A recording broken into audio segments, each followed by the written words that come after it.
Namaste and welcome everyone to the Vedas Simplified Part 7. And this is the last live we'll be doing before we'll be taking a break. I think maybe until end of September? Mid-September? We'll see. Let gravity take its course. Yeah. We'll let the stars and the planets take their course and we'll plan accordingly. Yeah. So apologies for starting late. Looking forward to what Alka has to present for us today. It sounds very exciting. It's about the battle of 10 kings, which is mentioned in the Rig Veda. Is that right? Yeah. So really looking forward to hearing what you have to tell us about this today, Alka. And but in accord with tradition, what I'll do is that I'll open this up, and this is a Vedic chant, and so I'll do that, and then I'll give the meaning of it. So here we go. Okay. Devapitrakaryaभ्यां न प्रमदितव्यं मातृदेवो भव पितृदेवो भव आचार्यदेवो भव अतिथिदेवो भव यान्यनवद्यानि कर्माणि तानि सेवितव्यानि no इतराणि यान्यस्माकं सुचरितानि तानि त्वयोपास्यानि भीष्मात्मात्वाधः पवते विशोतेति सूर्यः भीषास्मादग्निश्चेन्द्रश्च मृत्युर्धावति पञ्चमैति शैशानन्द्यस्य मीमांसा भवति स्यात् साधुयुव्याध्यायकः आशिष्ठो धृढिष्ठो बलिष्ठः तस्येयं पृथिवी सर्वा वित्तस्य पूर्णा स्यात् स एको मानुषानन्दः ते ये शतं मानुषानन्दाः स एको मनुष्यगन्धर्वानामानन्दः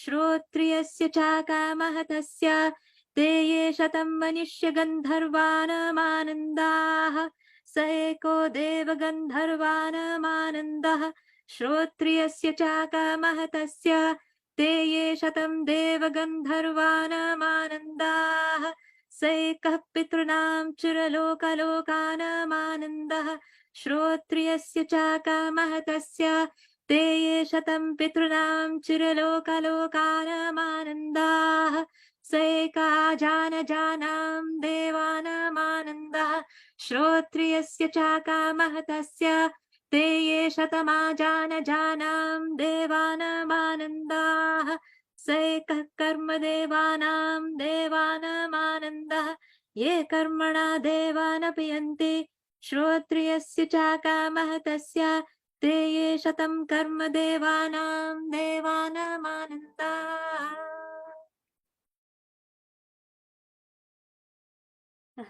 So, wow.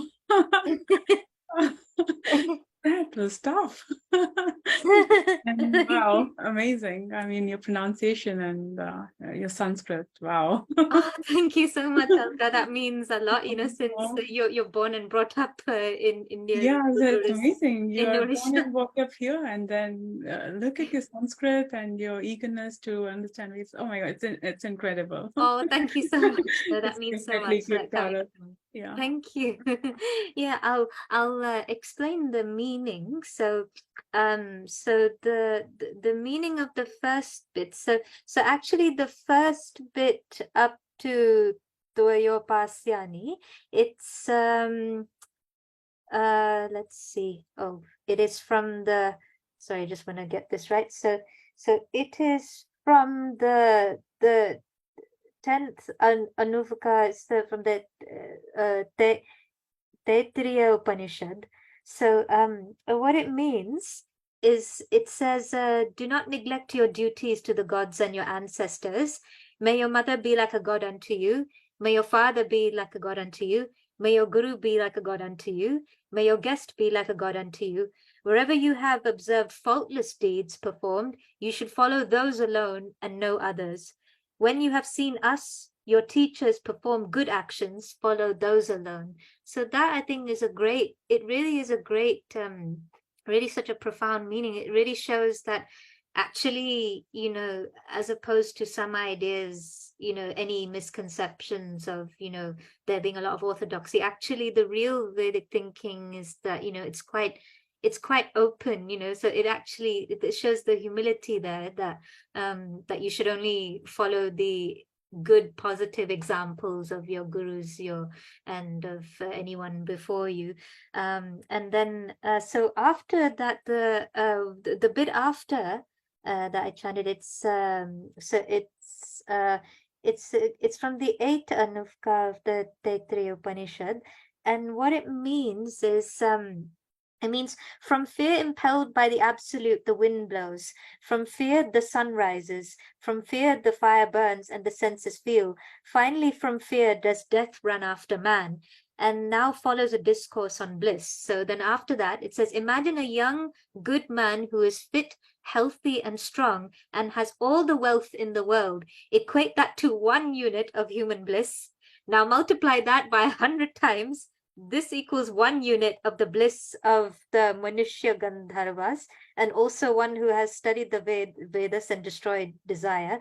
Multiply this by 100 and it equals 1 unit of the bliss of the Deva Gandharvas, and also one who has studied the Vedas and destroyed desire. Multiply this by 100 and it equals 1 unit of the bliss of the Pitras, or the ancestors, and also one who has studied the Vedas and destroyed desire. Multiply this by 100 and it equals 1 unit of the bliss of the divine immortals, and also one who has studied the Vedas and destroyed desire. Multiply this by 100 and it equals 1 unit of the bliss of the Karma Devas, who reach the gods through karma. So it's quite mind-blowing, actually. I remember when I first read it as a child. Actually, I first heard this chant through there's this album called Vedic Chants of India by Ravi Shankar, who had done it in collaboration with with some other great musicians. I think, did he do it in collaboration with George Harrison? I think it might have been in collaboration with him, and Probably, yes. yeah, and probably I think it was also with Dr. Nanda Kumar of the Vidya Bhavan. I could be wrong, if I got that wrong, sorry, but yeah, it's apparently, for the translations, I think someone from the Bharatiya Vidya Bhavan did the nice translations from Sanskrit into English. So I first heard this chant, and then I was quite mind blown when I read the meaning on there. I thought, wow. Yeah. So anyway, sorry, I don't want to take up too much time. I've probably already taken up quite a bit. This is mainly about what Alka has to say. Yeah. But thank you so much once again, Alka. And yeah, please go ahead. Yeah. Yeah, it's amazing. Like the amount of bliss that Brahman has, it's infinite, and we humans can only understand a little bit, but we can enhance it with our spiritual practices and sadhana. So yeah, Yeah, it's a very meaningful. Wow.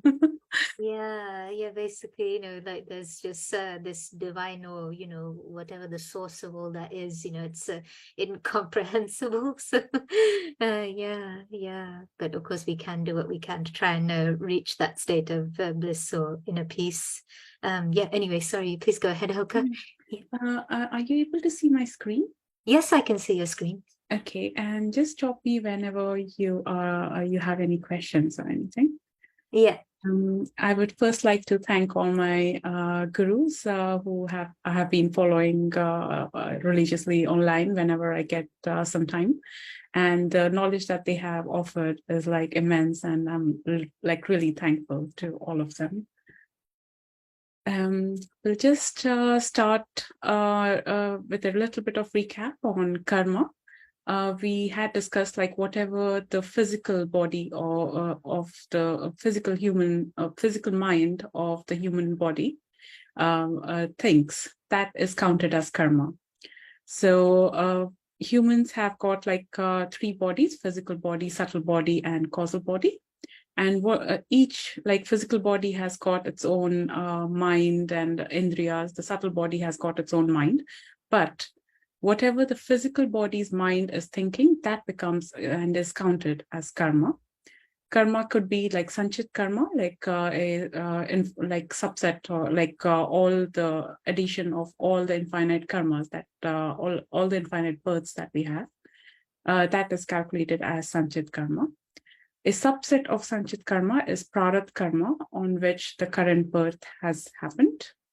And we have Agami karma, the karma that we are yet to perform in the current birth, and also Kriyaman karma, like the karma that we are doing right now as we speak. So there are various kinds of karma that has been explained. And we have chosen the current birth based on where we can fulfill the product, which is the subset of the entire infinite births karma, which is Sanchit karma. Yeah. We had also discussed about how these three bodies are within the 5 koshas. We had discussed about the concept of both vortex as well as Fibonacci sequence. We had discussed about how everything could be like a hologram or a simulation, where this is like an example where we see a Sri Yantra, and then if you see, the shadow of it is like a tree of life. So this is like one of the examples that is very interesting to note.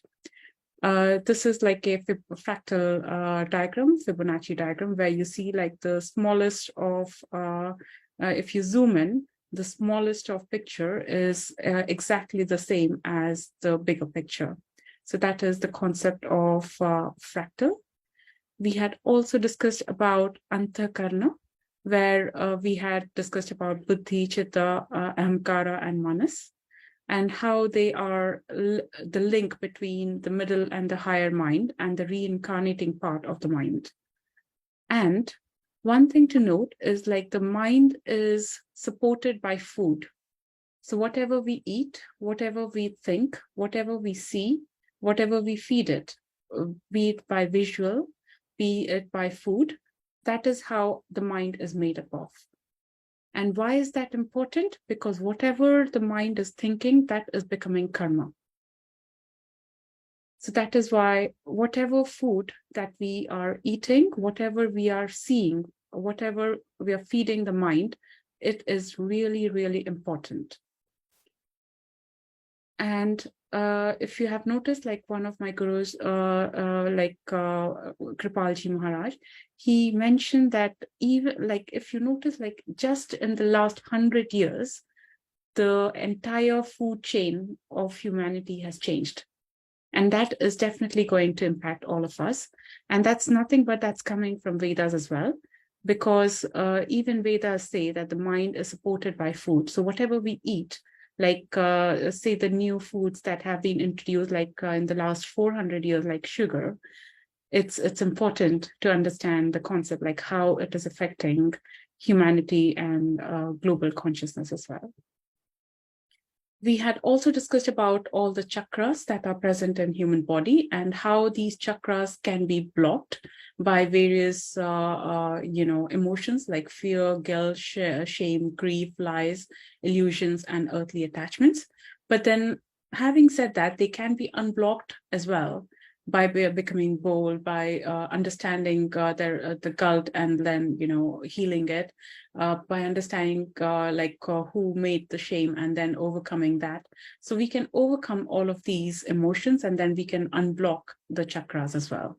So the difference between white and black magic is nothing but black magic is blocking the chakras, whereas white magic is unblocking the chakras. And we had also discussed about the sleeping coil inside the Muladhara, and it has got Ida and Pingala, like they look like two snakes. And the channel in between is called the Shushumna, in which the Jivatma, or our soul, it enters the human body when we take the birth. And Ida and Pingala and Shushumna, they are all inside the subtle body. So they are not physically visible in our physical body. So this is just a recap. Just wanted to mention about Samudra Manthan. We had done this as well. In Vedas, they have mentioned a lot of devas and asuras. Asuras, we should not associate them with positive or negative just on the face of it, because in early Vedic text, if you see even the Adityas, who were led by Varunas, even they were called as asuras. And there were also Danavas who were led by Vritra. So even they were called as Asuras. But in the later text, I think they have mentioned that it's different. So there are like various entities who have been mentioned in Vedas, like Devas and Asuras. Along with Devas, they have Yakshas, who are the nature spirits. There are Rakshasas, there who are like fierce man-eating, beings or demons. There are bhutas, ghosts. There are creatures associated with animals like bees, frogs, birds, reptiles, etc. So there are like many others, like maybe thousands or more than that, entities that have been mentioned in the Vedas. And having said that, Samudra Manthan, obviously, it has been mentioned in the Vishnu Purana, but there is also association or some association in the Vedas of it as well, where always there is some fight between the Devas and Asuras, and one side wins and one side loses somehow, but then it is like eternal cycle, and it happens in all the yugas as well. Do you have any questions so far, Uttara, or are you good for me to? Yeah, I think I'm all good. Yeah, it's yeah, please go ahead. Thank you. I just wanted to show one of the pictures so that I found it very interesting. I think I hope everyone else will as well. One of them was Yakshinis, the different entities that we were talking about. Along with Devas and Asuras, there are Yakshas. Yakshini is the feminine side of Yakshas, who are the nature spirits, yeah? So if you go to the British Museum, you will see one of the examples like Yakshini. She's always found has got some association with Ashoka tree. There is a Ashoka tree that you will see in India a lot, and also in other tropical climates as well. And one of the major features of an Yakshini would be like she would obviously have some supernatural powers, and she would have these feathers.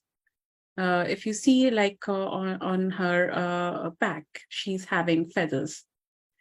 And you will have the same concept everywhere in all the folklores of other, civilizations as well. Like, for example, in Egypt, you would find a sphinx where you would find, feminine figures with feathers.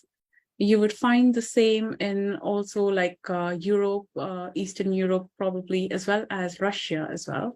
This is one of the paintings that I took from 1896 by this artist. And you would see like there are like two Yakshinis. One is joy and one is sorrow. So these entities, all of them can be good, can be bad. It's not that all the asuras are bad or all the devtas are good. Nothing like that. Even in each of these entities, there are good and bad, and it all depends on the mind, because whatever an entity is feeding its mind, be it food or be it visuals, be it audio, like whatever it is feeding, that is how the mind becomes, and that is how they choose. The choice is always ours to choose, because this in karma, like the choice of the agami karma or the kriyaman karma, that is the free will. So we always have a choice as well. But having said that, the product, that is the past life, results also, like everyone, no matter who they are, they have to go through that product. But having said that, while going through the product, they also have a choice to create new karma as well. So this is an interesting example. Do you have any questions, Atra? Well, it's just it's just really so interesting that there can be, there's no strictly, like you said, that there's no, in none of these sort of groups, none of these groups is purely good or purely bad. You can have good even amongst the asuras or the yakshas as well, the yakshinis. It's really interesting, the yakshinis. I'd heard the term yakshini. So sorry if I understand correctly, there's some sort of they're bird-like beings, are they? And they're Yes. separate from devatas and asuras. Yes, yeah. So in Vedas, you would see like there are various kinds of entities that have been mentioned. Like Devas and Asuras are one important. We know them for fact because we see them in Samudramanthan and we know from certain stories. But having said that, there are other entities as well. Like for example, Yakshas, who are the nature spirits. The Rakshasas, like they're not bad. They're like they eat human beings. That's what they are. Bhutas, they are ghost. They probably couldn't get a physical body, but then they are still there, in between. And also creatures associated with bees. There is Brahmari Devi, who is the goddess of bees. There are, you will see like a lot of animals associated with frogs and pakshin. Pakshin is very interesting. I found if you go to Japan, you would see like, the samurais. Earlier, they used to associate samurais with Garuda. And Pakshin is a bird-like creature. So you would see like there are statues. Even I think if you go to British Museum, you would find like a lot of, examples in the Japanese section where they have a lot of association with ancient Vedic Pakshin, where their samurais are associated with Garudas. Garudas are, associated with birds as well. And there are a lot of entities associated with reptiles. So there are, and I have only mentioned few here, but then there are many more entities like that. And Yakshini is the feminine counterpart of Yakshas.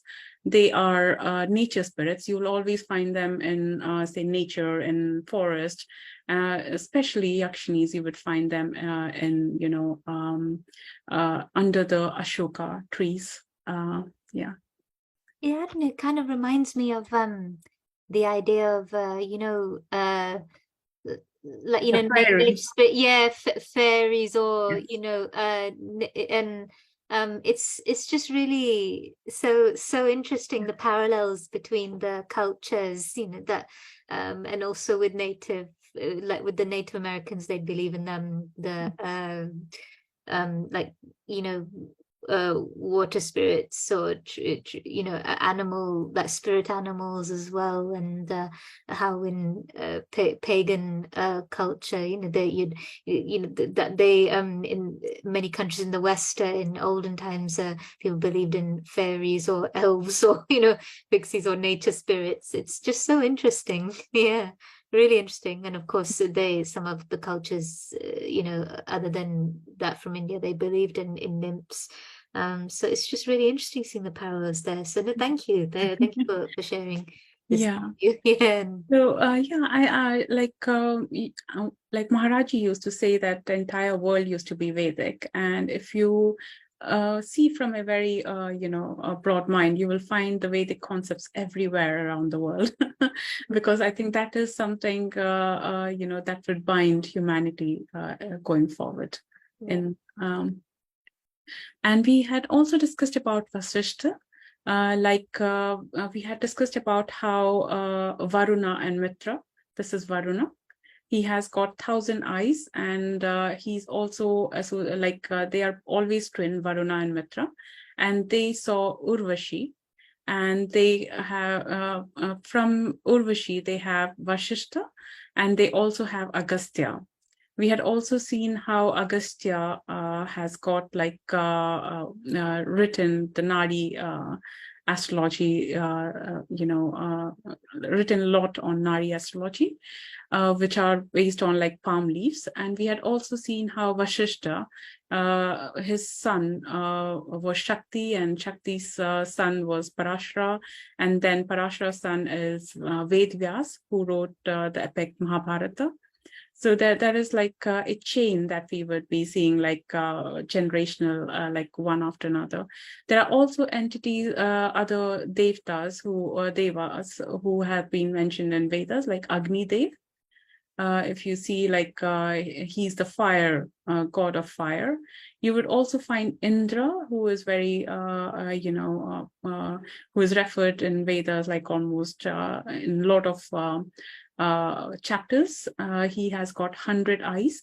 You would see him on an elephant. I think the elephant is called Aravat, which is very interesting. All these deities, they have got their own animals associated with them. Like, for example, if you see Varuna, he's associated with this ancient animal. I think this animal is extinct. We are yet to find when this animal got extinct, but he looks like half crocodile, somewhat like an elephant. It has got trunk, and it has also got like looks like lion, fingers there. So it's kind of a very very ancient and extinct animal. And this animal can also be considered like one of the entities. And elephants, I think Eravat, the elephant has got more heads. It's not just one. So yeah, so it's very very interesting, like how they are associated with certain animals. And this is like a Saturn, and Saturn also is like the karma is carried from Saturn, and then you would see like two snakes on his chariot. One is Rahu and another is Ketu, which forms the infinite cycle through which Saturn, the karma, unfolds in a human birth. Yeah. Yeah. I love that image, of Saturn and riding as Rahu Ketu. I know you've shown it in previous lives that we've done. It's just so interesting. Seeing just how the grahas work, the whole concept and how art represents that as well. Yeah. Yeah, you will find the same concept in some of the museums from India, where you would find Saturn with Rahu and Ketu on stone as well. This picture is more from, I think, Greek and ancient Roman perspective, but you would find the same concept like everywhere. So what might have happened? Like, why there is so much of similarities? That is something we all should be very curious about. Like, why? How is it there's so much of similarities all over the world? How did we forget? And in other parts of the world, why did they even forget? So let's understand why there could be a similarity. For that, we need to understand Rig Veda. Rig Veda is from two words. One, Veda itself means knowledge. So when we say Vedic knowledge, we are saying knowledge twice. So Veda is knowledge, and Rig means praise. So it's praising knowledge. So that is Rig Veda. And we are yet to decipher how old this is, because the more we dig in, we find that it is ancient. It has got reference to a river called Saraswati in it a lot. And people thought it's a mythical river. But then recently, scientists have found the riverbed at the same location where Rig Veda has mentioned its presence. And scientists have found that it was active at least 6,000 years back. And more like the highest could have been more than 8,000 years back. So if Rig Veda is writing about a river which is bringing floods and everything, which was active 8,000 years back, that means somebody has written it by seeing it.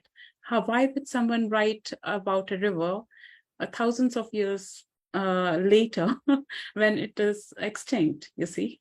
So definitely it was written way before. And Rig Veda has been divided into various mandalas, which is chapters, most likely like 10 mandalas. And one of the mandala is mandala 7, which we would be discussing now. Before that, do you have any questions, Sutra? No, it's just really interesting. I know that you were saying it was about the Saraswati River that went extinct, and it's good that you've pointed this out. About the chronology. Like in terms of the timeline. Of when the Rig Veda may have been most probably was written. And I know that others, like I think this Major General G.D. Bakshi ji, I think he had also written something about this thing he had written a book called Saraswati Civilization, isn't it? I think he had written it in there. So Yeah. yeah, that's really that's yeah, absolutely. That's just really interesting, and thank you for covering this and pointing this out. So no questions yet at the moment, but yeah, please Yeah. go ahead. Yeah. So the seventh mandala has got something called as Das Rajan Yuddha, which means Battle of 10 Kings. Yeah. And it has mentioned that there were 10 kings, probably slightly more than 10. Some of them is Alinas, Anu, Brigus, uh, Truhus, Matsya, Parsu, Purus, Panis. So these are all like different, nowadays, like the English word they use is tribes. But I don't know like what should be the exact word, that the English word that should be associated to it. But then there were definitely 10 or slightly more than 10 kings.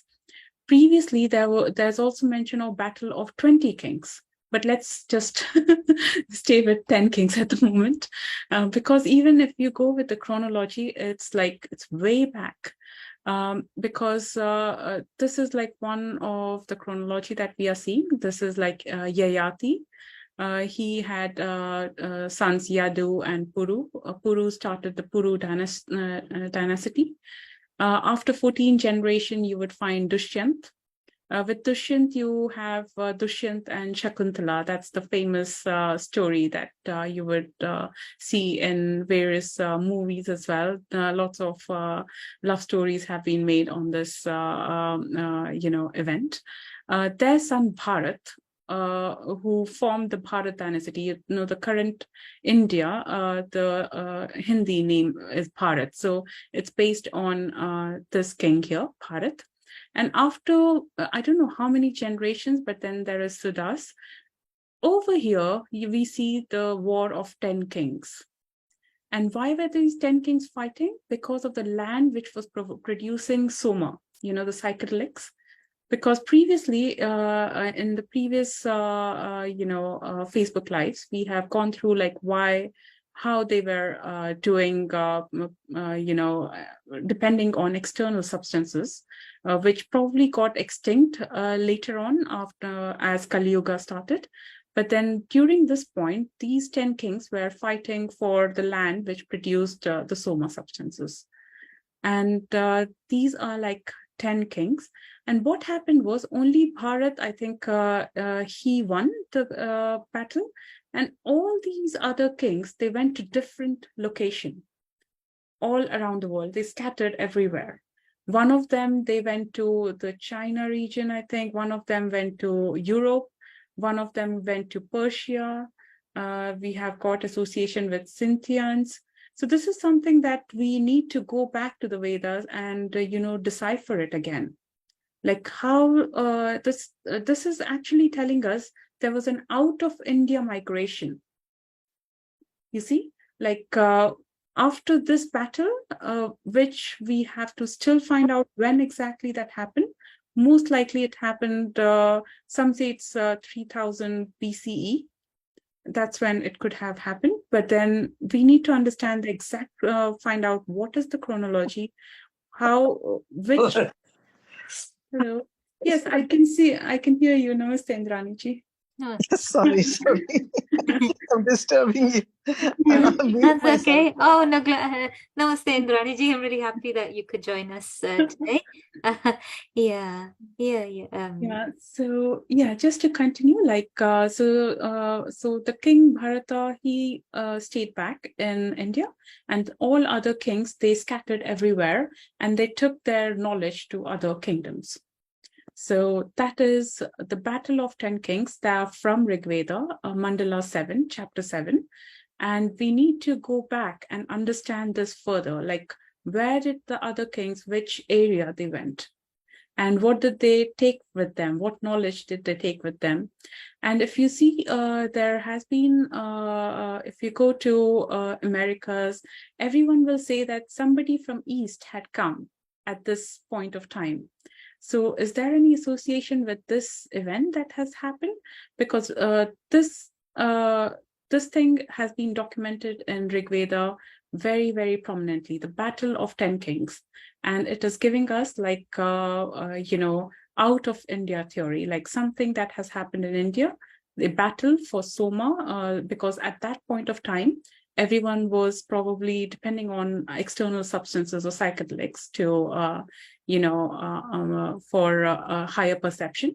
But later on, our sages found like other methods like meditation and other methods like bhakti movement and other methods to generate that soma automatically within the human body instead of depending on external substances, which got probably extinct after the major rivers that have dried like Saraswati and other rivers. So this is something we have to go back and research on Rig Vedas.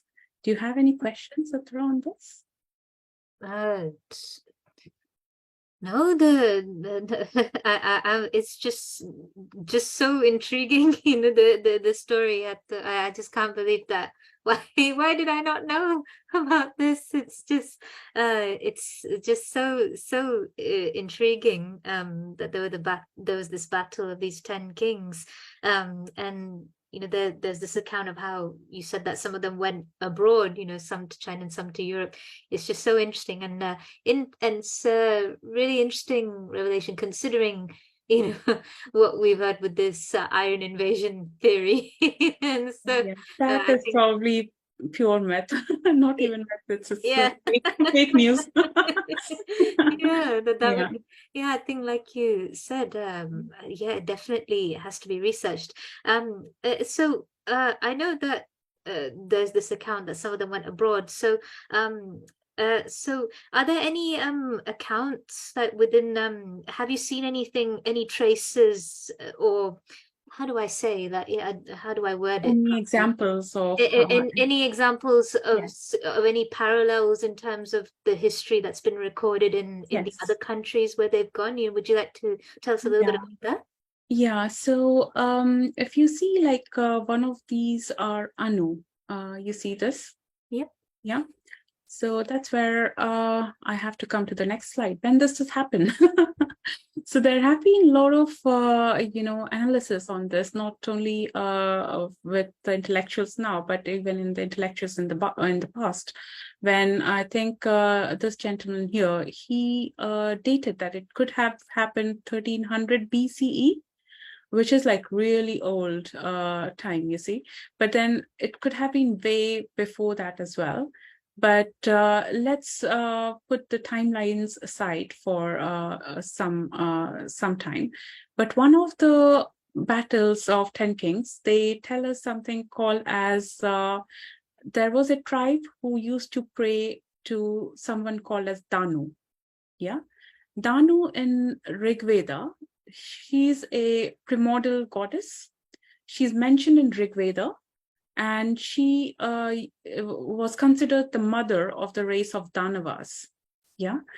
And even till today, if you go to Ireland, if you go to, villages in Britain, in Europe, they will tell you that they used to pray, their ancestors used to pray a great river goddess called as Danu. So they don't know if they are it's Vedic or not, but then they clearly have this memory from the past that their ancients used to pray this great river goddess called as Danu. And we know for a fact that Danu is also mentioned in Rig Vedas. And this I'm talking about like way back when, there have been some studies of change in DNA, like how, and I think it was also a story in BBC, like how the people, the Neanderthals who were living in, Europe and Britain, they got, automatically changed after some period of time. This happened probably, I don't know, let's keep the timelines aside, but then there is definitely a goddess or a tribe who was praying the goddess Danu. And if you go to Ireland and, villages in Britain and Europe, they will tell you that they pray a river goddess Danu. In fact, if you go to Europe, a lot of the rivers are based on Danu River goddess. So it will start with Danu. You will notice that. And also names like Diana and, all of them are connected to this river goddess who was mentioned in Rig Veda as well. Wow, that's Yeah. just quite mind-blowing, actually. Yeah. So, sorry, did you say there was some river name? Yeah. Any examples that come to mind? Good question. I have to, I should have wasted that as well. Oh, that's okay. Yeah.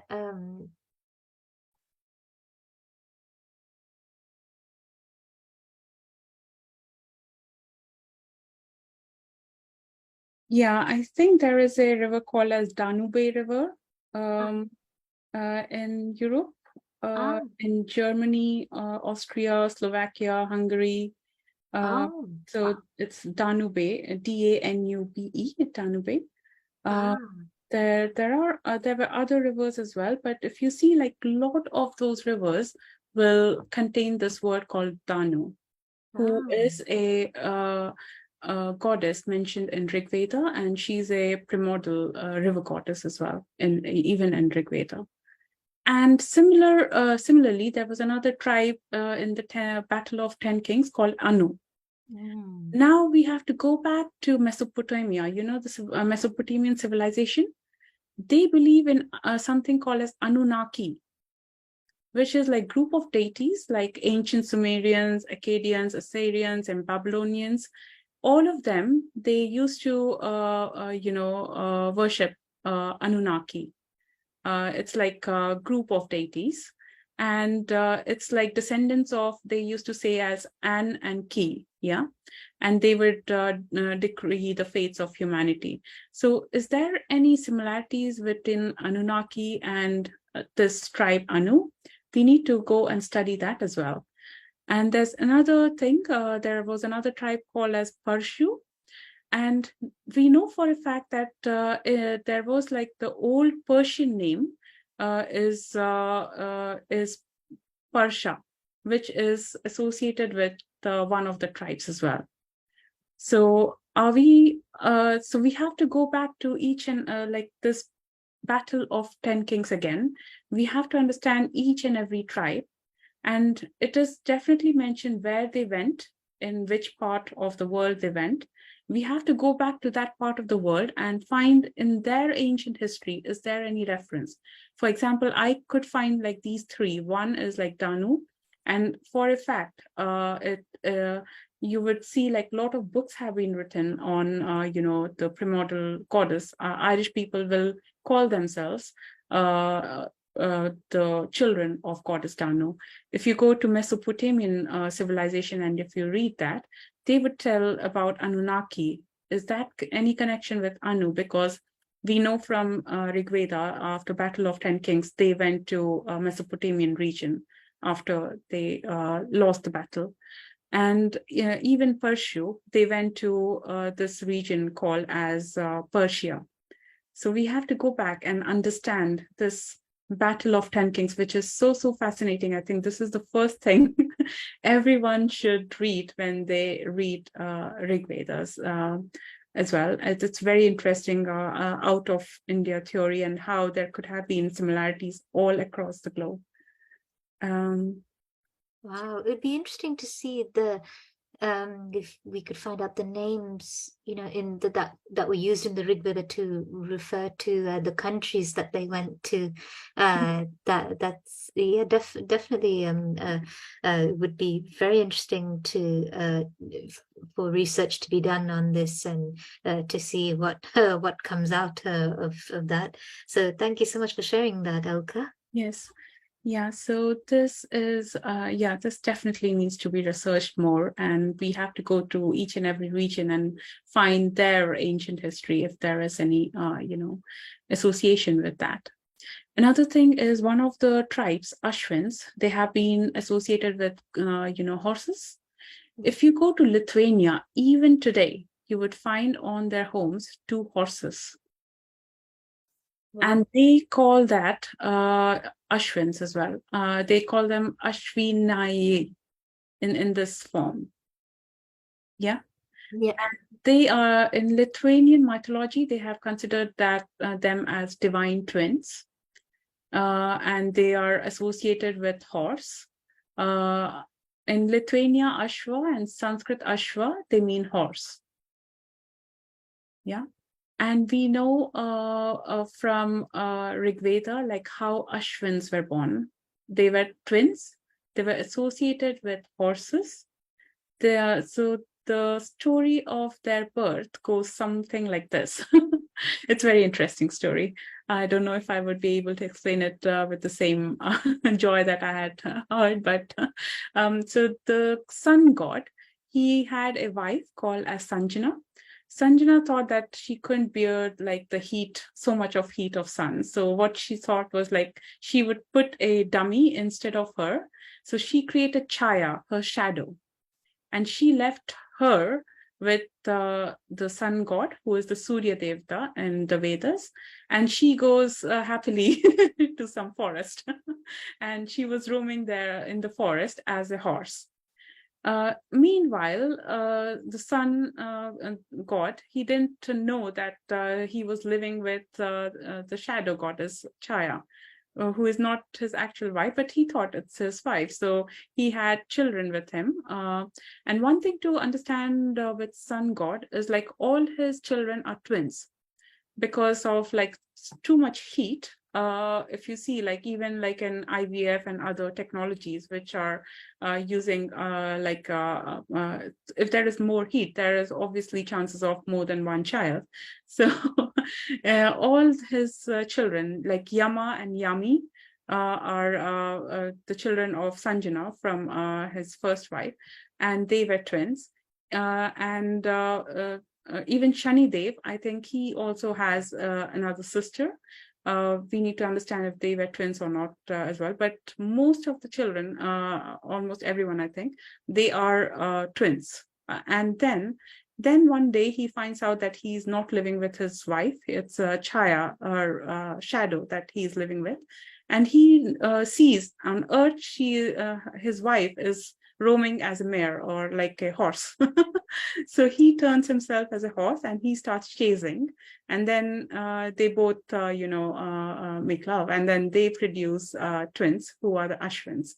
So these Ashwins have been and most likely this has happened, the entire has happened in Arabia. Arabia in the ancient past was called as Garbha, the Garbhastan. So the pronunciation changed and it has become Arba, Arabia. So if you see in that region, in the Middle East region, you will find a lot of horses as well. So there is some association which we need to understand and research more probably. So these are like the twin horses. And if you go to Lithuania even today, you would see like most of the houses, the old houses will have two horses, and they call them as Ashwins as well, and which means twin horses, and they have got their own mythical story associated with them, and they call them the divine twins. So so there is like association everywhere that you would go and find. Wow, thank you so much for sharing that. All these accounts are just so fascinating. Yeah. Definitely, I think it is really striking the similarities between just what you've said about Lithuania, and they're referred to as a Ashwinai. Ashwinai, Asvieniai. Yeah. I know. I know, of course, it needs to be researched, but I somehow feel that can't just be a coincidence. But that is so interesting. Very interesting. So all these parallels all across the world, we need to go back and understand one of my gurus, Sri Jagat Guru Kripalji Maharaj, he used to say that the entire world was Vedic at one point of time. It could have been like in really, really ancient past. But then is it true? Like, could it be like the Battle of 10 Kings that made all of this knowledge go out of India, like all the Vedic knowledge, and was shared everywhere across the world? But having said that, we see like parallels everywhere, like say the goddess Danu, Anunnaki in Mesopotamia, the Parsu in Persian Empire, Ashwins in Lithuania. So there are like a lot of resemblances and similarities everywhere that we will come. Yeah, there was actually a very interesting YouTube short I saw. Now, I know that it was talking about how some trident of, I think it was a trident of Indra, it was some trident that had been put somewhere to as a marker. And I think that was in South, apparently that may have been in South America, because there's some similarities between the god of thunder and storms over there and and Indra, and so I think, I can't remember exactly the story off the top of my head. I saw it recently. I think I may have sent it to you, but it's just really interesting, the parallels, the similarities. So Yeah, I I hope can't they will. pronounce. Yeah. Yeah. Yeah, you're right. Like in South America, I can't pronounce the deity's name, but then even they have the story associated on their, it has been inscribed on their walls as well, that somebody from East has come with not a lot of knowledge about agriculture, about, engineering. So a lot of knowledge, which appears to be like a lot of, highly advanced scientific knowledge as well. And they mentioned that this person has come from somewhere far, somewhere east. So we have to go back and see these stories, and are there any associations with it? And definitely, when we dig into this timeline, it confuses us because there has been a lot of hesitance to question the current timelines as well.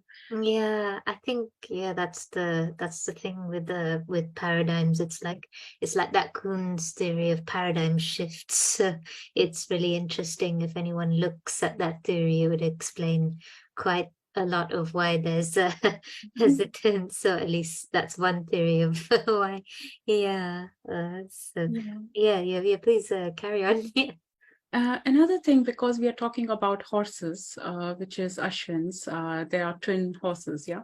Another thing that is mentioned in the Vedas is the Ashwamedha Yagya, or the Ashwamedha, which is like cutting off the head of the horse. We need to understand why they have been telling, because this Rig Veda text, they appear to be something for our physical body, mind's head. But then when we understand there is a deeper meaning behind it, we will understand a little bit more. Ashwamedha was in contemporary or in the later stages. It was used as the king used to perform a yagya, or a ritual where a horse was sacrificed, or a horse was sent to far off places, and then till how many acres of land it goes, that much land was dedicated to the empire. So that was like Ashwamedha, but then in Rig Veda, Ashwamedha could be associated with something else as well. We know that the sign Aries, the first sign, it has got various nakshatras in it. One is Ashwini, which is associated with the twin horses, the sun god's twin child, Ashwins. This is the nakshatra Ashwini. Their deity is Ashwini Kumar. We have got Bharani, and whose nakshatra is Yama. And we have got Kritika. Kritika means cutting, yeah? And whose deity is Agni. So we see like the Aries, symbol. If you see like the Aries symbol, if you follow like Vedic astrology, it will be like this, yeah? And it resembles the ovary. If you have studied a little bit of biology, you would see like it is also similar to ovaries and the fallopian tube and the uterus. It is similar to that. And Ashwini or Ashwa, the horses, are also associated with the male seed, or the sperms. And if you see, Bharani is where Bharani means something is being filled, So in biology, we know that there is a female egg, there is male seed, and then if this seed is called as the horse, how does the new embryo form? The head gets cut off.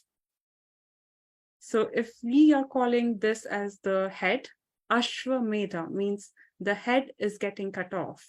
And then that's how the embryo is being formed. So entire, the Aries zodiac and the nakshatra within the Aries zodiac, Ashwini, Bharani, and Kritika, they're giving us something similar to how a child or an embryo is being formed. And that is what the actual Ashwamedha means in Rig Veda. So this is something I wanted to also point out. Are there any questions? Oh my gosh, I never thought of it in that way, actually, like the nakshatras. Wow, that's really interesting. I always thought that the symbol of Aries was to do with the ram. Like I would think of the ram and the horns, but that's a really interesting point that you've come up with. And it seems that the nakshatras may well be telling, the order of them may be telling a story of I never really thought of it in that way. Yeah. So as above, so below. So how are we getting created? The Aries is the sign first. So number 1, and the nakshatra is Ashwini, Bharani, and Kritika. Ashwini is associated with horses. Horses are associated with the sperm or the male seed. And the head is being cut off, Ashwamedha. Ashwa means horse, and Medha is cutting off the head. Head is being cut off. And Bharani, something is being filled. So this head, is being filled in the egg, the female egg. It's Bharani. Something is being filled. If you understand a little bit of Hindi, it's Bharani. It's And then Kritika is cut. So these 3 nakshatras, if you see, it is telling us something is being formed or created. And that's what the actual Ashwamedha means. So in Rig Veda, nothing is straightforward. Like you can't read and understand. And that's where you would need a guru. You would need higher perception, because it might appear one thing on the face of it. It is definitely the horns of a ram, definite, but that is for the physical body's mind. For subtle body and for the causal body, there are other deeper layer meanings that when you hear the same thing that our knowledgeable gurus are telling us, the same thing will mean different every single time. And that is like incredible. So, wow. Now I must thank you, because I will never forget the order of the first 3 nakshatras now. That's for sure. Maybe we should do a video on the order of the nakshatras and like the stories behind them. It'd actually be a really good way of helping people remember the order of the nakshatras. I only if I understand something, I remember, but I'm not very good at by hearting things. But then when I understood this, I was like, yo, it's amazing. So if there are no questions, shall I move forward? Just to recap, the Battle of 10 Kings, we have to definitely research. This is the most interesting part of Rig Veda, in my opinion, but everyone can have their own opinion. But it's very interesting because it makes you curious and makes you wonder what happened after this battle. They definitely fought for something of Soma substances. This was definitely before the Kali Yuga. And definitely before the Mahabharata, which means it is definitely done before, the time when Sri Krishna was here. And we see after the Bharata, they Sudas, they won. The other kings went to other, places all across the globe. We also see like parallels all across the world, like the tribe who used to worship the goddess Danu. There is, Danu goddess. There is Anunnaki, the Anu tribe. For Parshu, there is Persian Empire, which has got references. They tell themselves as old Persian name was the root came from that tribe word. So, and also if we go to Lithuania, we will find Ashwinis, who were also one of the tribes as well, who were praying the divine horses, the Ashwins. So there are like a lot of parallels, and also we touched on, because I did a slide on Ashwins, or the divine horses. I thought like I'll also tell a little bit about Ashwamedha, which is also part of Vedas, where it is nothing but it is telling us the creation of an human embryo. Yeah. If we go to the next slide, because we were talking about the battle or the war, so in Atharvaveda, there is something called as abhichara, which is nothing but it is the psychological warfare. So there have been like a lot of methods that have been used in our ancient warfare. There could be like 6 different type of warfare. One is Vashikarna, to bring someone under control. Then to disrupt someone's activity.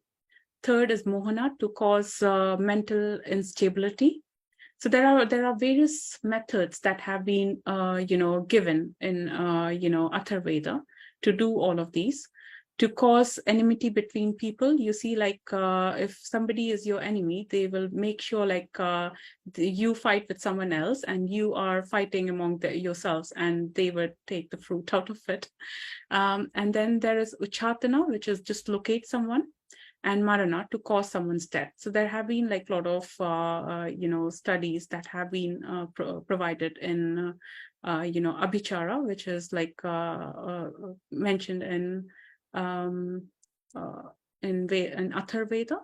And also these rites have been so the special knowledge and the magic can be invoked by various chants, and also by your food. In various plants and various animals, here there have been all these 6 different methods can be invoked, and they could be invoked in the enemy. So coming back to why food is important, food is directly affecting human mind, and human mind, whatever the human mind is thinking, that becomes the karma.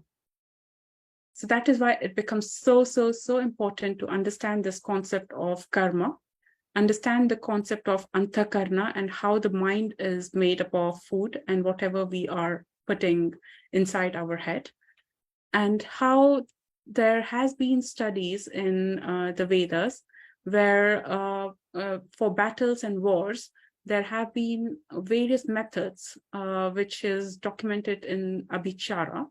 And all of these are 6 different methods to bring someone under control. There have been to disrupt someone's activity, to cause mental instability, to cause enmity between people, to dislocate someone, and to cause someone's death.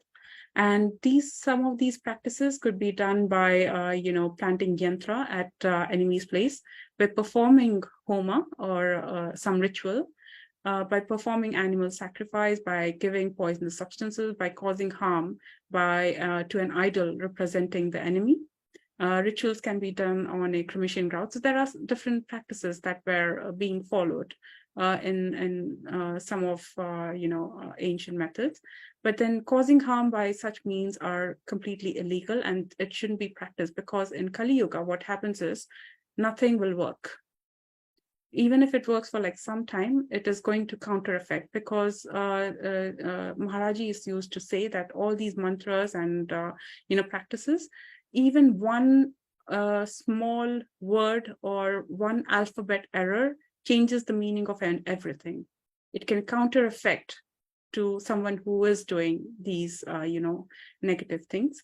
And you would be surprised that abhichara has been translated in various European and other languages all across the world. The books they are being sent. But then it is quite an interesting part of Vedas, which is associated with battles. And also one thing to note, as Aruna and Mitra. So Mitra is the patron of military, and military in ancient civilization was formed to safeguard Soma, which was going to get extinct. So that is something I wanted to point at. Do you have any questions on any of this, Atra? I think it's just I just think of voodoo when I think causing harm to an idol representing the enemy, and I'm just thinking, oh my gosh, Yeah, it's all similar. Voodoo dolls. Yeah, it's all similar. Yes. Oh my gosh, it's just that's a bit scary, that these things can be done. So but one has to be very, very careful, because you see, like these chakras that we are talking about, by these practices, they can be blocked. Yeah. When somebody gives a lot of fear to humanity, the first chakra automatically gets blocked. When can we see this? Like, for example, 400 years back, when a lot of women in Europe and Britain, they were being killed by saying that, wrongly accusing them of being witches. What happened is a lot of women started meowing like cats. You know what fear does to humanity? It changes the entire psyche, you see, like meowing like they're actually meowing like cats. Or there was a dance maniac that has been documented. Like a lot of people, because of fear, started to dance, and they fell, like they used to die dancing, like they couldn't stop dancing. So fear is like a very, very strong, emotion. And if the first chakra is blocked, it has to, there are methods to unblock it as well. And it could be unblocked only by realizing what has been happening, to understand how this fear was inbuilt. Once we understand that fear gets unblocked and that chakra gets unblocked. So realizing something unblocks a chakra as well. And so these are the methods. Yeah. What did you say was the name of this this condition that those ladies developed, who were meowing? I know that there's a term for this the disorder. Is it called mass maniac? Yeah. Mass mania, Yeah. Yeah, that's something interesting. If you look into history, examples of that, then it's good to learn from history. So, to be prepared, like for the future. I mean, God forbid that we should face any such similar situation, but it's good to know these things. So yeah, but it's good to know that you say that during Kali Yuga that these things won't work, or even if they do work, will work for a very short amount of time, and that no, these things shouldn't be done anyway. It's all not creating positive karma for the self. So it's and it's just all the more reason they say that. Just try to it's like it's connected with that moving to change the fractal pattern, just trying to unblock the chakras, trying to break any negative cycles. So one thing to note is, like, with all these negative practices where people so one thing, first thing that we need to understand is Vedas can be understood by positive or negative people as well. And the amount of knowledge one has, only that much good or bad that person can do. Say, for example, you have got certain amount of knowledge and you are a good person. You can only do good until that. You can't do good more than that. So if you improve like your knowledge, the amount of knowledge a good or a bad person has, only that is proportional to the amount of good and bad they can do, depending upon how they are. And the second thing about abhichara or any of these methods is, like, people can influence you to do something by these methods, but then it becomes your choice to get influenced and do it. So then it becomes your karma. It doesn't become their karma. You see how I mean? Like, for example, somebody can influence you to buy sugar, buy cakes and everything like, sugar product. But then it is your karma because you have ignored the facts and you're choosing to eat so much of sugar, and then diabetes happens. So it becomes your karma and you repent for that karma. So by all these methods, one can influence you, but it is always your free will and your choice. You always have, that is the power of free will, and that is the power that we can change the fractal. Yep. Yep, that's true. Yep. So it's good to be mindful of the influences that are there in various aspects, be it people, groups, advertising, or other forms of media. It's good to know and to be able to have that discernment and use your free will to see through any illusions and just just be in alignment with what the truth is, so seeing things as they really are. Yeah. So this is something from Vedas I wanted to, and I think if we understand Garud view, it helps to understand or get rid of abhichara. And also if we pray to Lord Hanuman ji, and there are other goddesses as well, it helps us get rid of any of the negative abhichara that might have happened accidentally to us. And so there have been a lot of views, or it's like chakra view, or it's nothing but military formation that have been mentioned in the Vedas. One of the interesting one I found was Garuda view. It looks like an eagle. This is nothing but if you see these tiny bits, these are a tiny army, people who have formed like a Matsya, or sorry, it's a Makara view, which is like a a sea creature, or a crocodile or a fish. And chakra view is like goal. It's like round and round. It's like a chakra. And in Mahabharata, it said that Kauravas came in this kind of formation, whereas Pandavas came as a Makara view. And there are different views that we can understand in the Vedas and other scriptures. And it's very, very, very interesting how the military formation, how the absence of soma substances could have formed military, the first military in human civilization, how Mitra, who is the patron of military, and also he's the deity of friendship and love. Love is nothing but soma. So how the first military was formed in human civilization, it gives us like a key to understand that, and how the military formation examples have been provided, and how different battles, battle of 20 kings and battle of 10 kings, that have been provided in the Vedas. It's very, very interesting to understand. Do you have any questions, Atra, so far? No, that's just thank you for covering this. It's really interesting. It's giving me a flashback to when I'd read the Amachitra Kathas about these military formations in the Mahabharata, the Chakravyu and the other formations. I think there was one which looked like a lotus flower or something. Maybe I'm not remembering correctly. That's just really the Padma view. Yeah.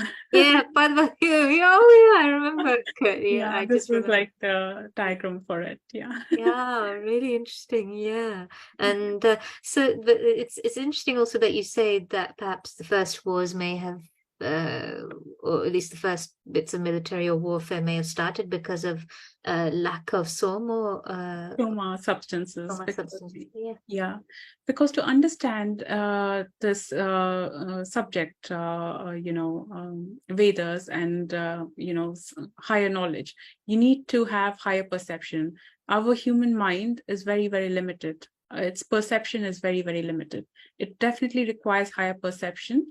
That in the ancient world, external substances were providing us, but now after they were extinct in Kali Yuga, there have been sages have provided us various other methods, like there is a bhakti route, there is a tantra route, there is meditation route. There are various other categories, like 64 categories of bhakti. There are 64 probably categories of meditation and tantra and other methods as well.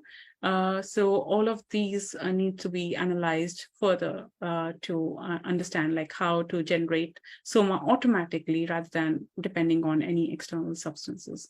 Like meditation is, I think, the best, and also bhakti or devotion is also quite powerful to generate soma substances.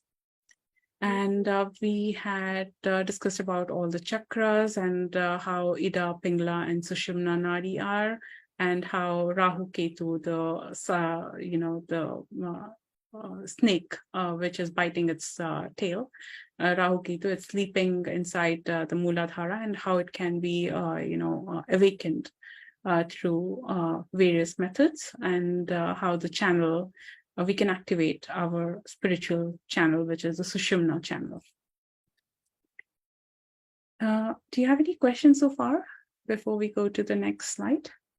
Yeah, I just find it intriguing that I think you said that the deity of the military or warfare, sorry, you say Mitra, and yet and yet it's also interesting that he's also the deity of friendship as well, as Mitra means friend, and that I find that really interesting.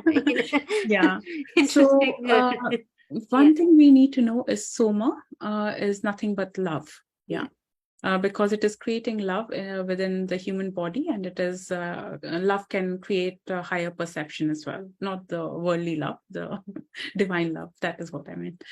Yeah, absolutely. So that is why he is associated with soma. That is why associated with love and friendship, because he's also associated, the energy between Radha and Krishna. There is every relationship has got an energy. So he is the personification of that energy, that friendship or that love between Radha and Krishna is Mitra.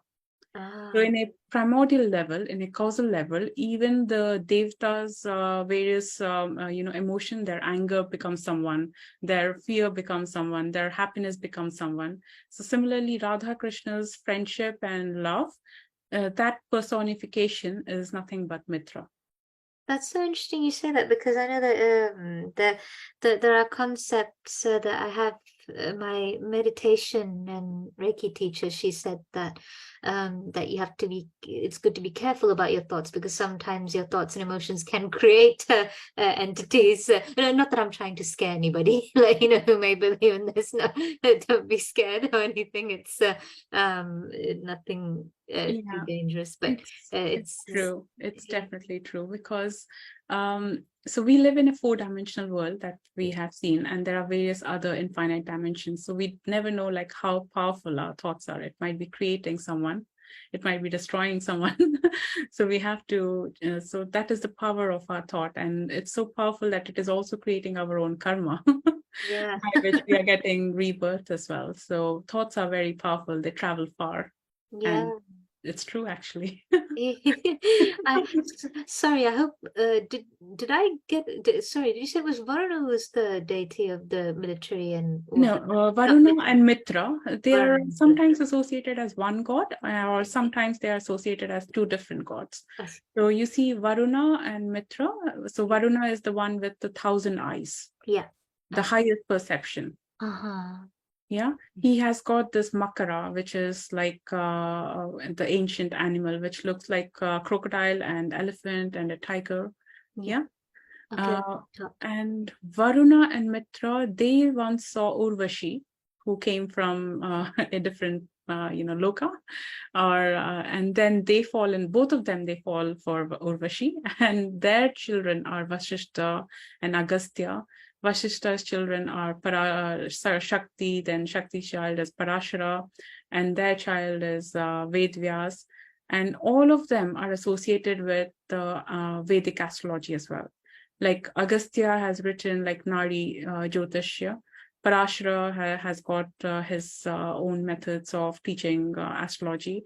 If you see the ancient Mitrayam that we saw in one of the podcasts, where even in Europe and Britain, you would find a lot of Mitrayam, which is nothing but they are children of Mitras, they call.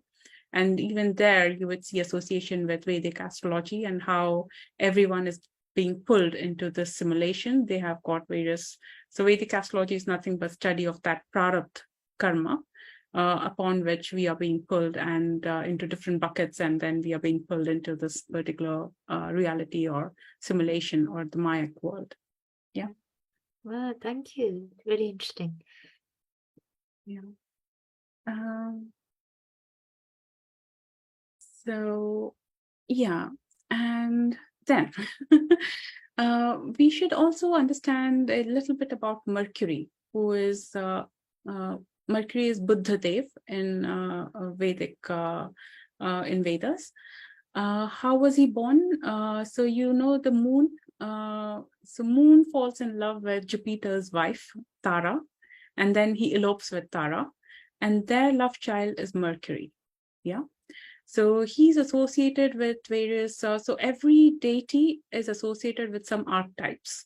In Carl Jung's terminology, they are associated with, so Mercury is associated with commerce, with communication, with internet, with Facebook, and with YouTube and so on. So all of them are, and also with how does it work?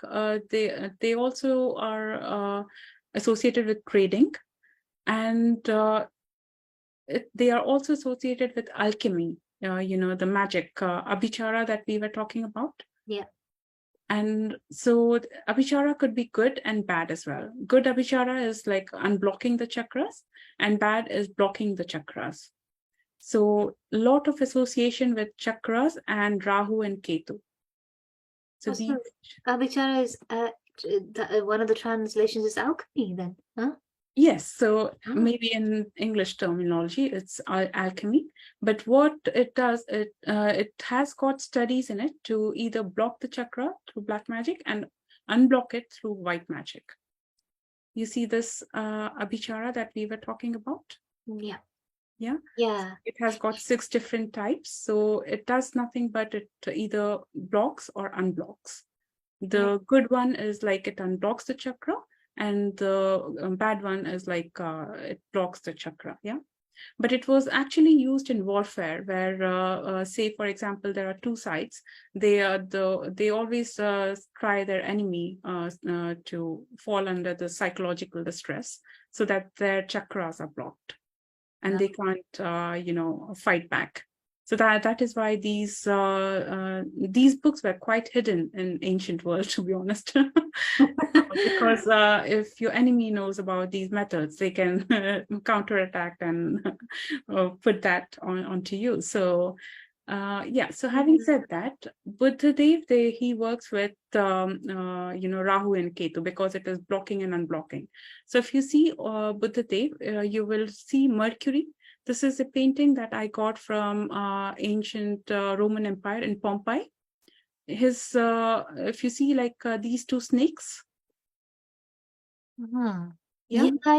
So that is Rahu and Ketu. What Mercury is doing is it's controlling the chakras using Rahu and Ketu, the Ida and Pingala and Shishimna. It can be used either ways, the positive and negative. So that is one of the depiction.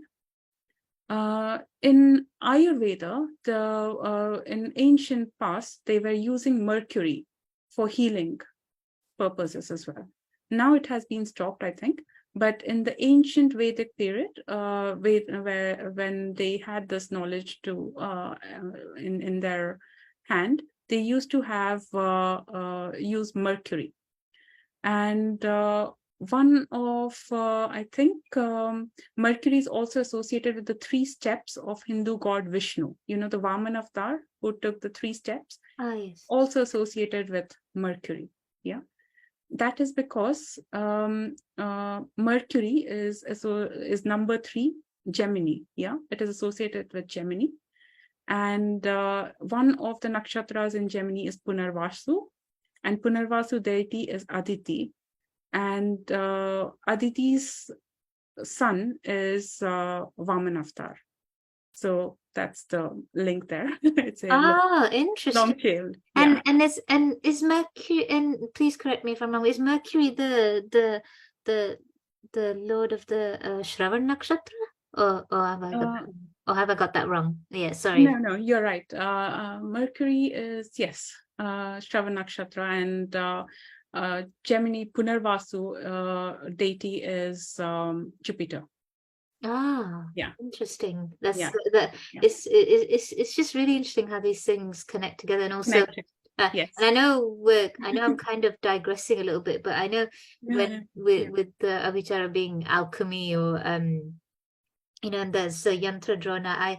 I know I'm digressing a bit, but again, I was just thinking of a series, and I know it's a Japanese anime series. It's really well known, I think, amongst people who like Japanese anime, as in the Japanese animated shows. It was called there were two series that were adaptations of the same manga series, and the first one, made in 2003, was called Full Metal Alchemist, and the second one was called Full Metal Alchemist Brotherhood.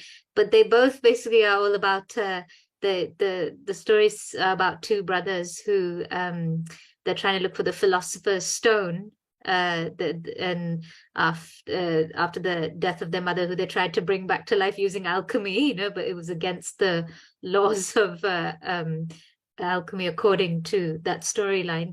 But what's interesting in there is that I just think of there are one brother, he would have to he would draw these sort of signs on the ground and then perform his alchemy there. And so I think I'm thinking of yantras or something. I just wonder, is that just a coincidence?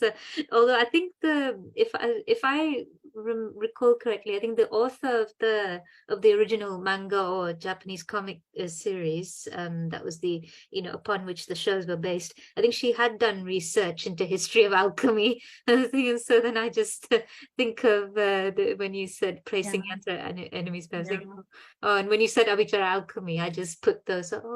It's just making me think of that. It's and that is a deeply philosophical anime as well. It's got questions about science versus religion versus spirituality, and it's a very, very deep, highly interesting series. You probably would enjoy it. It's got some very powerful, thought-provoking themes. So I just thought of that when you were talking about this. So no, you're absolutely right. Like, we need to go back and understand where all these are coming from. Like, when you're planting yantra at enemy's place, it could be one of the practices to do these 6 abhichara or psychological distress to your enemy. What we would see is, like, is there any truth to even this? Like, if you see East India Company, they have got their offices in London, in near Bank Station, and Monument in between them, I think. If you see there on their walls, they had this painting for a very, very long time. Currently, it should be in British Museum, if I'm not wrong. In there, you would see Mercury and the symbol here. If you see, it's Rahu and Ketu. Oh, I see. The snakes again. And what it is depicting is this lady here is Britain, and this lady here is India, and this lady here is China. So China is offering its tea and everything, and India is offering its riches, all the gold and jewelry, to Britain. And all of this is being performed via Mercury, via trade, and the symbol is there. Is this abhichara? You might want to question it after reading all this about about blocking and about the yantras, because this is like nothing but a diagram. Yantra is nothing but a diagram. This painting is quite famous. It is called as the East offering its riches to Britannia. It has got a Greek and Italian translation to it. And we know for a fact that abhichara is nothing but psychological distress. Has anyone done psychological distress to all of us? Time should tell. So this is one of the diagrams that has been, which I found very, very interesting, and with themes of Mercury. And I took this picture from Pompeii, which is like one of the ancient Roman empires, which was, I think it was 1 AD, where a big volcano erupted, and it put the entire town of Pompeii inside ashes. And I think it was very late in 1900s or so. It was excavated, and they found all these beautiful paintings, and they got a glimpse of ancient Roman world. And you see they have lots of paintings on alchemy, and where we see Mercury, and with the symbol of Rahu and Ketu of blocking the chakras. Also, in current US Army Medical Corps, the symbol is like this. You would see like Rahu and Ketu and these, feather-like system. So having said that, all these methods can be, abhichara can be good and bad as well. The good is like unblocking the chakra, bad is the blocking the chakra. So we need to analyze like what exactly all these things mean and what they are doing to, are they even doing anything like, or, but then it's interesting to note that there are parallels. And also in one of the paintings in the 15th century, you would see like a person is performing alchemy in Europe, and you would see Ouroboros, a dragon is eating its own tail, a reptile is eating its own tail in a picture. This is a 15th century picture. It's in 1400s. This was formed.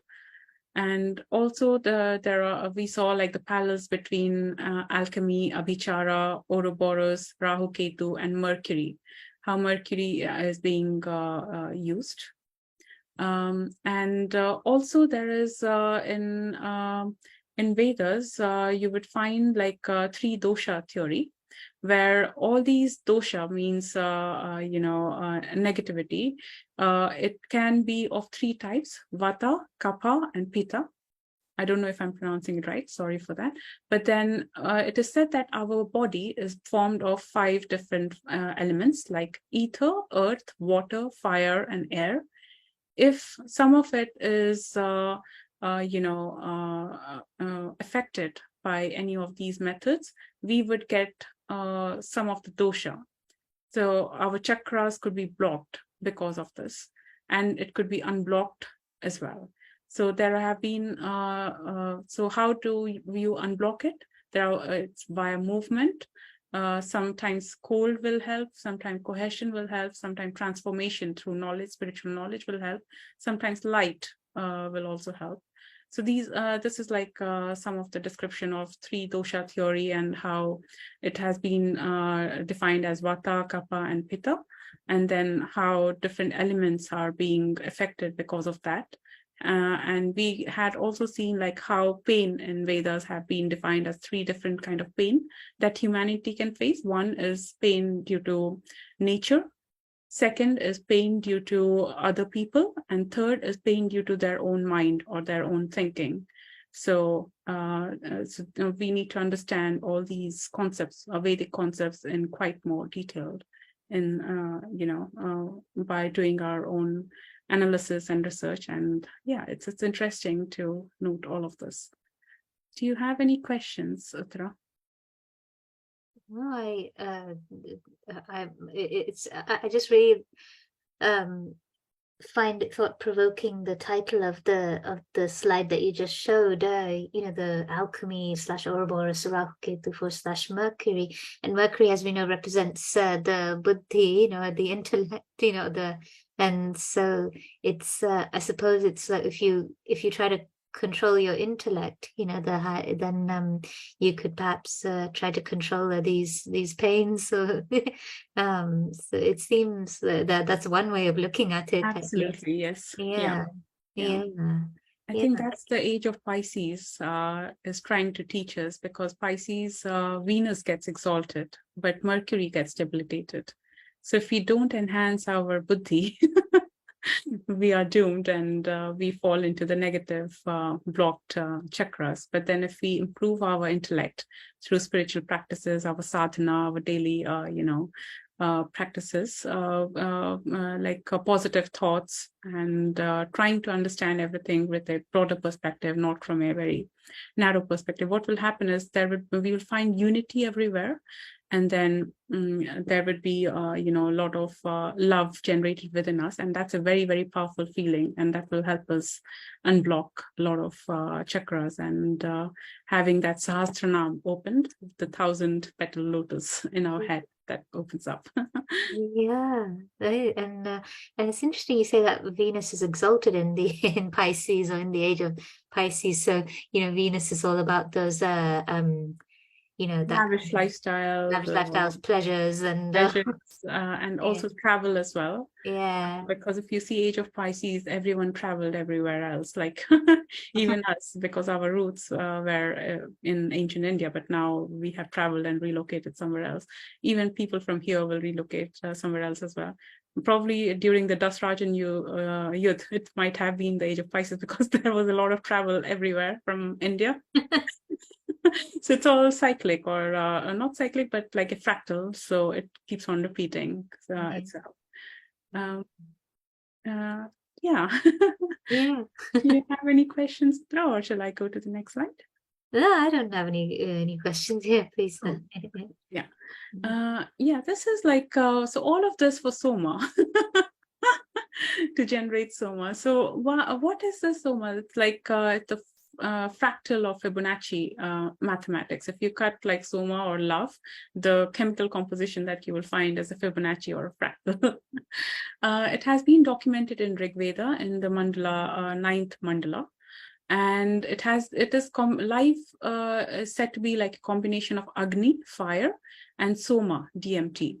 So matter, or the universe, your body, and like everyone's, like the matter is formed of Agni and Soma, and Agni, fire, and for Soma, let's keep DMT for a second. And this dimorphic pair that we always talk about, like Harihara, which is half Shiva and half Vishnu, it's nothing but it is showing us Agni and Soma combined together. And Ekapada, who is associated with the mushroom, that we had seen in the last slide. It is nothing but it's Shiva Ekapada.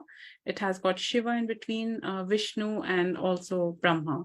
So we see like there is like association with various gods that have been mentioned in Vedas, and how they have been associated with Soma.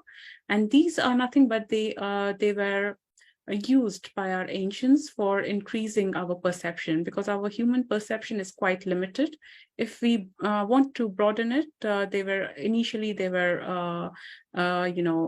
using these substances, external substances, but after they got extinct, probably we are using other methods like meditation, devotion, and other methods to develop that automatically within our body.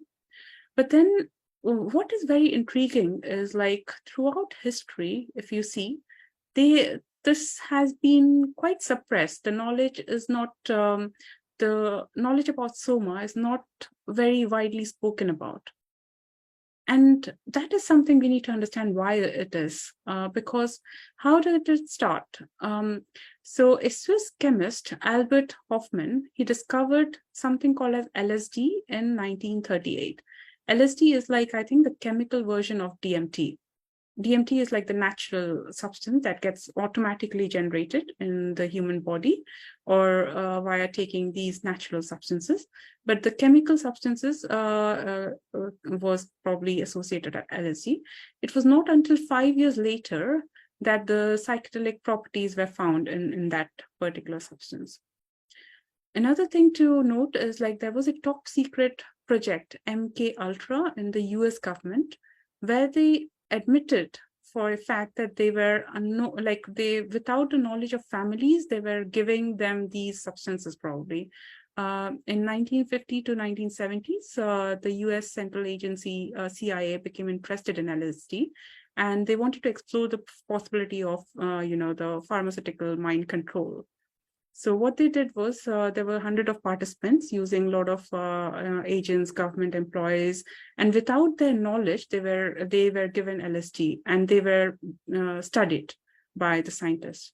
And these experiments were often involved severe psychological tortures as well. And later on, I think U.S. government, they apologized for what they had done. But they said that they only did it in US way back from 1950 and not to any other country. So that's something to be noted. And in 1930s to 1950, there was a very renowned British intellectual called as Aldous Huxley. He wrote, he was the most important figures in the early history of LSD, where he wrote many books, which today are deemed controversial. Like nobody is also allowed to read them, I think now.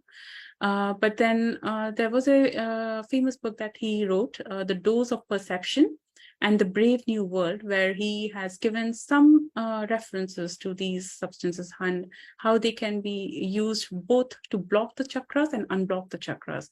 When the chakras are blocked, the mind control activates. When the chakras are unblocked, then your perception rises and there is unity and love and there is more understanding in the world. So that's what his books are very, very interesting, I think. And so this was 1930s to 1950. In 1960, there was a doctor called as Timothy Leary. He was a lecturer in psychology in Harvard University. He and one of his friends, what they did were they were doing experiments as students, I think, and they were taken out from Harvard University, and it became like a big news back in the 1960s. But what happened after that was like he became quite famous. His friend, Richard Alpert, he after this incident, when he was like, they both were expelled from Harvard University, his friend Richard came to India on a trip, and he met the Guru Ram Das, and he fell he met the Guru Neem Karoli Baba. I don't know if you have heard of him. And after meeting Neem Karoli Baba, he changed his name to Ram Das. So Richard Alpert, he changed his name to Ram Das. And he has written lots of books on India and spirituality. It's very, very nice books. One of the famous books which I would recommend is the book called Now, the power of now. Not the power of now, but now. So it's very interesting history, like how Soma was discovered, but then suppressed, how people used it in various secret projects, but then later they apologized. How intellectuals like Aldous Huxley, they, understood and they wrote books which are now deemed controversial. Some of like Timothy Leary, he was like a lecturer in psychology in Harvard University. He did, some experiments, and then he and his friends were thrown out. Most interestingly, like later on in his life, the then US president, he considered himself this person, Timothy Leary, and he said that he's most dangerous man in US. So we need to I think it was Richard Nixon who said that. Yes, Richard Nixon. Yeah. You're absolutely right. So we need to understand why this hesitance to even understand, like anyone who was trying to tell about Soma in the 1960s, they were, said that they were the most dangerous men. And why was that? Like, we need to understand that. And and after his friend, he became Ram Das. He met Neem Karoli Baba. Interestingly, a lot of people from the West came to East to see Neem Karoli Baba. One of it is Facebook founder. He had also come in search of Neem Karoli Baba. Steve Jobs, he came to Neem Karoli Baba, and then he went back to US, and then he opened Apple. Mark Zuckerberg, Facebook founder, he came to India in search of Neem Karoli Baba. I think he passed away by the time Mark was here, but he wanted to really meet him. And there are other famous people like Julia Roberts, Virat Kohli, Anushka Sharma, who are influenced by Neem Karoli Baba as well. So there is a deep history about how Soma made how the 1960s were fully devoted to exploring Soma, but they didn't explore the natural Soma or the DMT, but then the chemical side of it, which can be very, very, negative as well. So it shouldn't be tried. Like it is the chemical, but then they explored it at that point of time. In 1970s, there was another person called as Terence McKenna.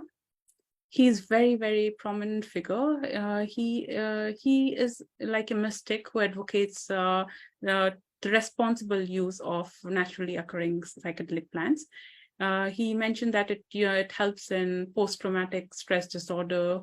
It definitely helps in people with chronic depression to get rid of their depression as well. So there are also very good qualities if there is responsible use of these psychedelic plants. That's what he recommended in 1970s. But he died, I think, shortly after because of of his chronic illness, I think. In 1980s to 1920s, any research on Soma was not publicly published or not encouraged. If you have noticed, nobody knew that something like this even existed.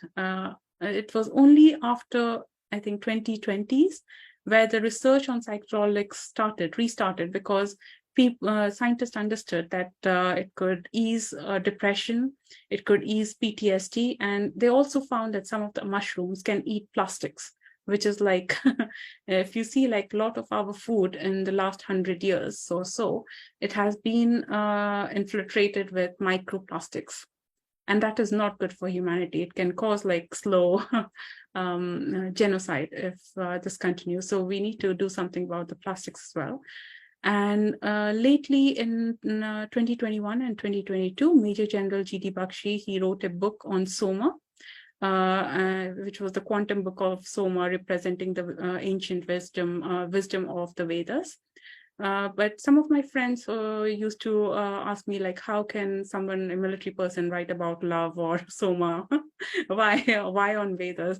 But then if you go back to Vedas, the first person, Mitra, he was a patron of military, and military was first formed to safeguard Soma. So it's like a full cycle that we have come so far. And yeah, that's so interesting. Yeah, very interesting. Very, very good. Thank you for pointing this out. And also, moreover, it's just when one looks back at our ancient literature, I mean, in the Mahabharata and the Ramayana, like all the even the good people who are on the side of good or of dharam, like this Sri Ramachandra and also Sri Krishna and the Pandavas, they fought wars, and of course one likes war killing, but then even though they fought wars and they had to unfortunately kill, but at the same time they also practiced present meditation as well, and they did tapas. I think Arjun, Arjun, one of the Pandavas, famously famous for quite well known for his discourse with Sri Krishna and the Bhagavad Gita. He had done some tapas, I think, for I think it's for propitiating. I think it was for Shivji, wasn't it? I don't know. Maybe I'm not remembering correctly, but it was for I think Shivji had tested him, or I think during his tapas, if I remember correctly. I think it may have been during his 12-year exile.